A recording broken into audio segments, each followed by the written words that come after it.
Hello friends, welcome to my YouTube channel Kandhamalia VIP ଭାଇ। ତ କେମିତି ଅଛନ୍ତି ଆପଣ ମାନେ? ଆଶା କରୁଛି ଆପଣ ମାନେ ବହୁତ ଖୁସିରେ ଆଉ ବହୁତ ବିନ୍ଦାସ ଥିବେ। ତ ଚାଲ ଡେନୋଗ୍ରୀ ଆଜିର ଭିଡିଓ କୁ ଆମେ ଆରମ୍ଭ କରିବା। ତ ସାଙ୍ଗମାନେ ରିସେଣ୍ଟଲି ଗୋଟେ ନ୍ୟୁଜ ପହଞ୍ଚି ଯାଇଛି ଆମ ଗହଣରେ, ଯିଏ କି ଆମ ମୁଖ୍ୟମନ୍ତ୍ରୀ ନବୀନ ପଟ୍ଟନାୟକ ଇସ୍ତଫା ଦେଇ ସାରିଛନ୍ତି ଆଉ ସେ ନିର୍ବାଚନରେ ମଧ୍ୟ ହାରି ଯାଇଛନ୍ତି। ତ ସେ କଣ ପାଇଁ ହାରିଲେ, ତା ପାଇଁ ଦାୟୀ କିଏ? ଇଣ୍ଟରନେଟରେ ସୋସିଆଲ ମିଡିଆରେ କଣ ହେଉଛି ଚର୍ଚ୍ଚା, ତା ବିଷୟରେ କିଛି ଆଜି ଆଲୋଚନା କରିବା। ତ ଚାଲ। ତ ସାଙ୍ଗମାନେ, ପାଣ୍ଡିଆନ ବାବୁ କୁ ନେଇ ସମସ୍ତେ କଣ ଗାଳି କରୁଛନ୍ତି ଆଉ ସମସ୍ତେ କହୁଛନ୍ତି ପାଣ୍ଡିଆନ ପାଇଁ ହିଁ ଆମ ନବୀନ ପଟ୍ଟନାୟକ ଯିଏକି ମୁଖ୍ୟମନ୍ତ୍ରୀ ପଦରୁ ଆଉଟ ହେଇଗଲେ ଆଉ ନିର୍ବାଚନରେ ହାରିଗଲେ। ତ ସାଙ୍ଗମାନେ, ଏଇଟା ଗୋଟେ ପାଣ୍ଡିଆନ ର କଥା ନୁହେଁ, ଏଇଟା ସାରା ରାଜ୍ୟ ଜନତାଙ୍କ କଥା ଆଉ ଜନତାଙ୍କ ମତ। ସେମାନେ ଯାହା ଚାହିଁଲେ ସେଇଆ ହେଇଛି, ଆଉ ସେମାନେ ଯଦି ଚାହିଁ ନଥାନ୍ତେ ସେଇଆ ହେଇନଥାନ୍ତା। ଆଉ ଏଠି କୋଉ ପାଣ୍ଡିଆନ କାହାକୁ ହରେଇ ଦେଲା ସେମିତି କିଛି ନାହିଁ। ଆଉ ଜିତିଥିଲେ ବି ପାଣ୍ଡିଆ ଏହାର ଉତ୍ତରାଧିକାରୀ ହେଇଥାନ୍ତା ବି, ଏହାର ବି କିଛି ମାନେ ନାହିଁ ବା ଏହାର ବି କିଛି ଗ୍ୟାରେଣ୍ଟି ନାହିଁ। ଯାହା ଆମକୁ ଏଇ ମିଡିଆ ଦ୍ଵାରା ପ୍ରସିଦ୍ଧ କରାହଉଛି ଯେ ପାଣ୍ଡିଆନ ବାବୁ ଆମ ଓଡିଶାକୁ ଶାସନ କରିଥାନ୍ତେ, ଏଇଟା ଗୋଟେ ମାନେ ପୁରା ଭ୍ରମ। ଆଉ ସେ ଗୋଟେ ତାଙ୍କ କଣ ଗୋଟେ ଆସିଷ୍ଟାଣ୍ଟ ହେଇ ରହୁଥିଲେ, ଆଉ କିଛି ନୁହେଁ ସାଙ୍ଗମାନେ। ତ ମୁଁ କହିପାରେ ଯେ ମୋ ମତରେ ଯେ ଓଡିଶା କୁ ଶାସନ ଭାର ଆମ ନବୀନ ପଟ୍ଟନାୟକ ମୁଖ୍ୟମନ୍ତ୍ରୀ ହିଁ ତୁଲେଇଥାନ୍ତେ, ଏଥିରେ କିଛି ଭାବିବା କଥା ନାହିଁ। ତ କଣ ପାଇଁ ହାରିଗଲେ, ଆଉ କଣ ପାଇଁ ମାନେ ସେ ଭୋଟ ପାଇ ପାରିଲେନି, ଏତେ ମାତ୍ରାରେ ହାରିଗଲେ କଣ ପାଇଁ? ମାନେ ଏହାର ମାନେ ନୁହେଁ ଯେ ସାଙ୍ଗମାନେ, ଯେ ଆମ ନବୀନ ପଟ୍ଟନାୟକ ମୋ ପାଇଁ କିଛି କରିନାହାନ୍ତି ବା କିଛି ଆମକୁ ଫାଇଦା ଦେଇନାହାନ୍ତି ବା କିଛି ଆମକୁ ସହଯୋଗ କରିନାହାନ୍ତି ବା ସାହାଯ୍ୟ ସହଯୋଗ କରିନାହାନ୍ତି। ସବୁ ପ୍ରକାର ତାଙ୍କର ମାନେ ହାବିଲେବୁଲ ଥିଲା, ସବୁ ପ୍ରକାର ଯୋଜନା ହାବିଲେବୁଲ ଥିଲା, କିନ୍ତୁ ଯୋଉମାନେ ବି ସେଇ ଯୋଜନାକୁ ହାତେଇ ପାରିନାହାନ୍ତି ବା ଲାଭ ପାଇ ପାରିନାହାନ୍ତି, ସେଇମାନେ ହିଁ ଦୁଃଖରେ ଥିଲେ। ଆଉ ସେମାନେ ଚାହିଁଥିଲେ ଆପ୍ଲାଇ କରି ସେଇ ଜିନିଷକୁ ପାଇ ପାରିଥାନ୍ତେ, ତାଙ୍କ ହାତ ମୁଠାରେ ଥିଲା। ଆଉ ସବୁଠୁ ତ ସାଙ୍ଗମାନେ ବଡ ଦୁଃଖ କଥା, ଯୋଉଟା କି ମାନେ ଏବେ ହିଁ ଚର୍ଚ୍ଚା ହଉଛି ଆଉ ଭ୍ରମରେ ପକା ହଉଛି ଲୋକମାନଙ୍କୁ ଯେ ଆହାର କେନ୍ଦ୍ର ବନ୍ଦ ହେଇଯିବ କି, ଆଉ ଲକ୍ଷ୍ମୀ ବସ ଯୋଉ ଯାଉଛି ତା ବନ୍ଦ ହେଇଯିବ କି, ବିଏସ୍ ଯୋଉ କାର୍ଡ କରିଛନ୍ତି ଯୋଉ ସେ କାର୍ଡଟି ବନ୍ଦ ହେଇଯିବ କି, ଏମିତି କିଛି ସବୁ ସାଙ୍ଗ ମାନେ କଣ ଆସୁଛି ସବୁଆଡୁ, ମାନେ ଲୋକମାନଙ୍କ ଆଡୁ ସମସ୍ତଙ୍କ ଆଡୁ ଏମିତି ଚର୍ଚ୍ଚା ହଉଛି ଯେ ଏମିତି କିଛି ହେଇଯାଇପାରେ, ବନ୍ଦ ହେଇଯାଇପାରେ। ତ ସେମିତି କିଛି ହେବାର ନାହିଁ ସାଙ୍ଗମାନେ, ସବୁ ଭ୍ରମ ଭ୍ରମ ଭ୍ରମ ସୃଷ୍ଟି କରୁଛନ୍ତି ଏଇ ନ୍ୟୁଜ ଚ୍ୟାନେଲ। ସାର୍ ଯେତେ ବି ନ୍ୟୁଜ ଚ୍ୟାନେଲ ଅଛି ସାଙ୍ଗମାନେ, ସବୁ ଆପଣଙ୍କୁ ଭ୍ରମ ପକାଉଛନ୍ତି। ଆଉ ଗୋଟେ ସାଙ୍ଗ ମାନେ କହିଦିଏ ଯେ ଆମେ ଭୋଟ ଦେଲେ ଏଇ ଭିତରେ କିଏ ହାରିଲା କିଏ ଜିତିଲା ଆକ୍ଟିଭ ବି ରହିଲେ ଭୋଟ ମାଧ୍ୟମରେ, ଯେ ଆମେ ଜାଣିବାକୁ ପାଇଲେ ଯେ ଇଏ ଜିତିଲା ଇଏ ଜିତିଲା। ଏବେ ସାଙ୍ଗମାନେ ଟିକେ ମୁହଁ ଧୋଇଁକି ଉଠି ପଡ, ଆଉ ଆପଣ ଏଇ ନ୍ୟୁଜ କେତେ ଦିନ ଦେଖିବେ, ଯାହା ହେବାର କଥା ହେଲା। ଆଉ ଏବେ ବିଜେପି ସରକାର ହେଲା କହି ଓଡିଶା ରାଜ୍ୟବାସୀ ଚାହିଁ ବସିଥିଲେ, ସେଇଆ ହିଁ ହେଲା।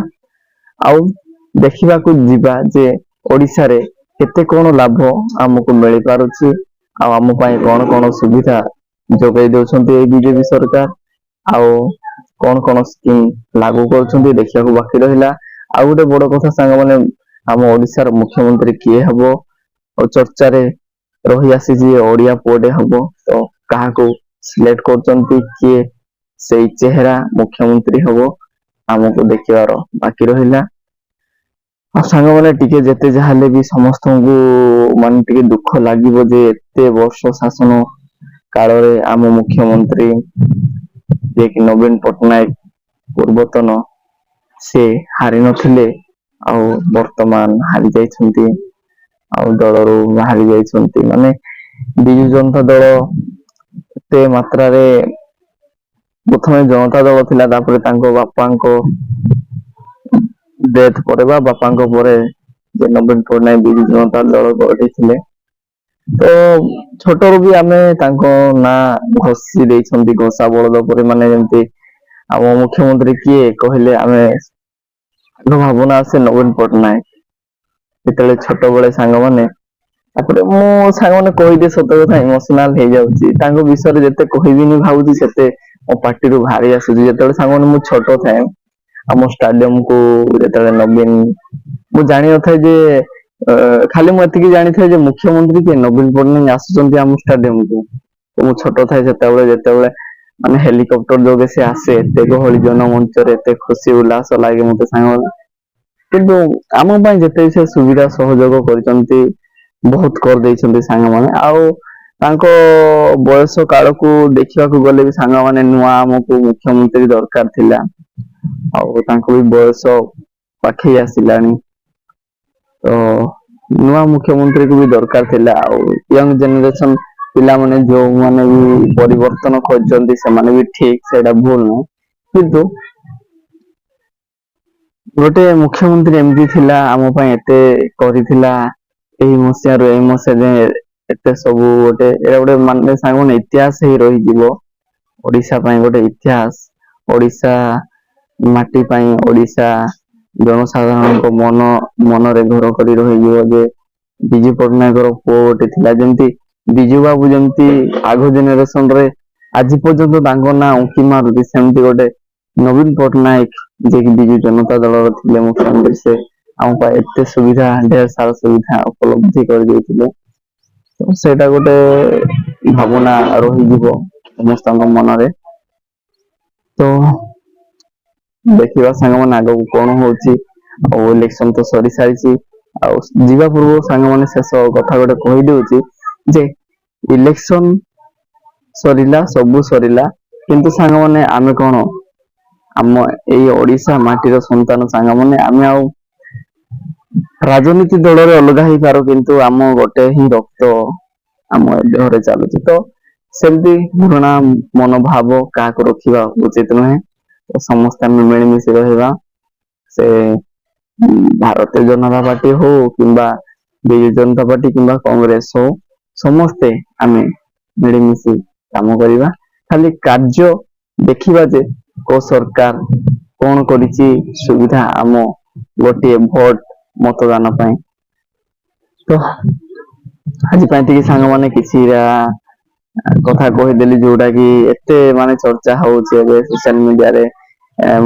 ନବୀନ ସାର ଇସ୍ତଫା ଦେଇଦେଲେ, ତାପରେ ପ୍ରଧାନମନ୍ତ୍ରୀ ଗଢିବେ ନୂଆ ମୁଖ୍ୟମନ୍ତ୍ରୀକୁ ଓଡିଶାରେ, ଓଡିଶାରେ ଚାଲିବ ବିଜେପି ସରକାର, ପଡୁମ ଫୁଟିବ, ଶଙ୍ଖ ବଢିଲା, ଏତେ ସାରା ଟେଗ ମାରି ଯୋଉମାନେ ନ୍ୟୁଜ ଚ୍ୟାନେଲ ଖୋଲୁଛନ୍ତି ସାଙ୍ଗମାନେ, ଦୟାକରି ସେ ଭିଡିଓ ଆଉ ଦେଖନ୍ତୁନି। ଯାହା ଜାଣିଲ ଜାଣିଲ ବାସ୍।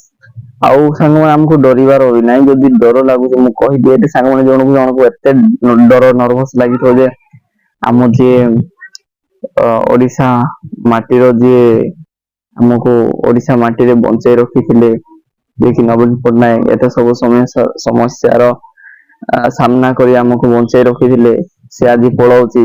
ମାନେ ଏଇଆ ନୁହେଁ ଯେ ଆମକୁ ଛାଡି ପଳଉଛି। ସାଙ୍ଗମାନେ ଡରିବାର ବି କିଛି ନାହିଁ। ଜଣେ ଜଣେ ଡରି ଯାଇଥିବେ ବି, କାଳେ କାଳିଆ ଯୋଜନା, ଲକ୍ଷ୍ମୀ ବସ ଯାକୁ ବନ୍ଦ ହେଇଯିବ, ସବୁ ସୁବିଧା କିଛି ବନ୍ଦ ହେବାର ନାହିଁ ସାଙ୍ଗମାନେ।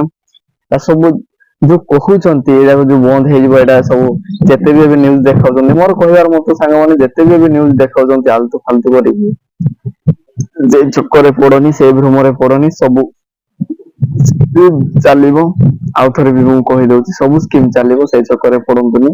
ଆଉ ଭିଡିଓକୁ ଏଠି ସମାପ୍ତ କରିବା ସାଙ୍ଗମାନେ, ମତେ ବିଦାୟ ଦିଅନ୍ତୁ। ନେକ୍ସଟ ଭିଡିଓରେ ପୁଣି ଦେଖାହବା। ତ ବହୁତ ଦିନ ହେଲା ଭିଡିଓ ଆସି ପାରୁନଥିଲା, କାହିଁକି ନା ଖରା ଯୋଉ ପ୍ରକାର ହଉଥିଲା, ମୁଁ ବି ଭିଡିଓ ବନେଇ ପାରୁନଥିଲି। ଆଜି ଟିକେ ମେଘୁଆ ପାଗ କରିଛି, ସେଥିପାଇଁ ଭିଡିଓଟି ବନେଇଦେଲି। ତ ସାଙ୍ଗମାନେ, ଆପଣ ମାନେ ଯଦି ମୋ ଡିସକ୍ରିପସନ ଥିବା ଲିଙ୍କ କୁ ଯାଉଛନ୍ତି, ସେଠି ମେସୋ ଆପ୍ଲିକେସନ କୁ ଆପଣଙ୍କୁ ନେଇଯିବ, ବା ମେସୋ ୱେବସାଇଟ କୁ। ଭଲ ଭଲ shirt, junior shirt, T shirt ମୁଁ ସେଲ କରୁଛି ଇ କମର୍ସ ୱେବସାଇଟ ରେ। ଏବେ ନୂଆରେ ଆପଣ ଯାଇକି ଚାହିଁଲେ କିଣିପାରିବେ। ତ ବହୁତ ଭଲ ରେଟ୍ ରେ ଆପଣଙ୍କୁ ମିଳିଯାଇପାରିବ, ବହୁତ ଭଲ ଭଲ ଶସ୍ତା ବା ସେମିତି କହିପାରିବୁ ଯେ ସୁଲଭ ମୂଲ୍ୟରେ ସାର୍ଟ ପ୍ୟାଣ୍ଟ। ତ ଯାଇକି ଚେକ୍ ଆଉଟ୍ ନିଶ୍ଚୟ କରିବେ। ତ ଆଜି ପାଇଁ ଏତିକି ରହିଲି ସାଙ୍ଗମାନେ, ମତେ ବିଦାୟ ଦିଅନ୍ତୁ, ଧନ୍ୟବାଦ।